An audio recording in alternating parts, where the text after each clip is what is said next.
आपण पाहत आहात BV महाराष्ट्र न्यूज, खबरबात महाराष्ट्राची।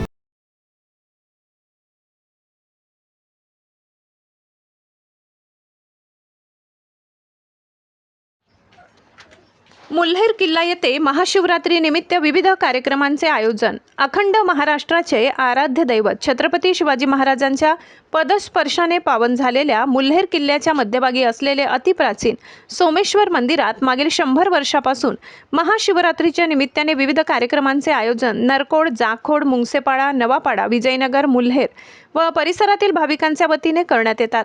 या अनुषंगाने यावर्षी सुद्धा विविध कार्यक्रमांचे आयोजन करण्यात आले। दिनांक 14 फेब्रुवारीच्या रात्रीपासून परिसरातील भाविकांनी भजनाचा कार्यक्रम आयोजित केला।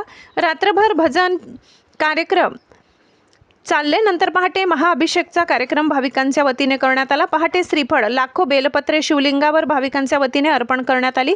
त्यानंतर सकाळी पुन्हा सोमेश्वर मंदिराच्या परिसरात भाविकांच्या वतीने स्वच्छता मोहीम राबवण्यात आली। येथे फराळाची व्यवस्था सुद्धा आयोजकांच्या वतीने दरवर्षीप्रमाणे यावर्षी सुद्धा झाली। तसेच मुल्हेर किल्ल्याची सध्याचे पुरोहित सुदामदासजी महाराज यांच्या मार्गदर्शनाने सर्व कार्यक्रम अगदी आनंदात, उत्साहात व थाटामाटात पार पडले। कार्यक्रमाच्या यशस्वीतेसाठी अहोरात्र प्रयत्न करणारे सहकार अधिकारी वसंत गवडी, जिल्हा परिषद माजी सदस्य साधना गवडी यांच्या माध्यमातून कार्यक्रम अखंडपणे सुरू आहेत।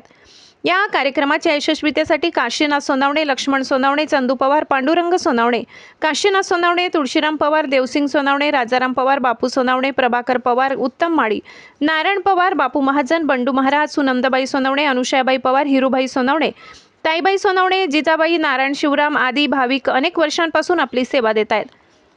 हा मुल्हेर किल्ला सोमेश्वर मंदिर अतिप्राचीन आहे, शिवकालीन मंदिर आहे। या मंदिराला भेट देण्यासाठी, किल्ल्याला भेट देण्यासाठी हजारो पर्यटक दरवर्षी येतात, परंतु इथे वाहन येण्यासाठी फार मोठ्या अडचणींना प्रवाशांना, पर्यटकांना त्रास सहन करावा लागतो। शासनाने लवकरात लवकर इथे पक्क्या स्वरूपात रस्ता करून द्यावा ही विनंती, अशी मागणी मुंगसे ग्रामपंचायत सदस्य हिरामण गावित यांनी केली। BV न्यूज महाराष्ट्रासाठी सहसंपादक संदीप गांगुर्डे।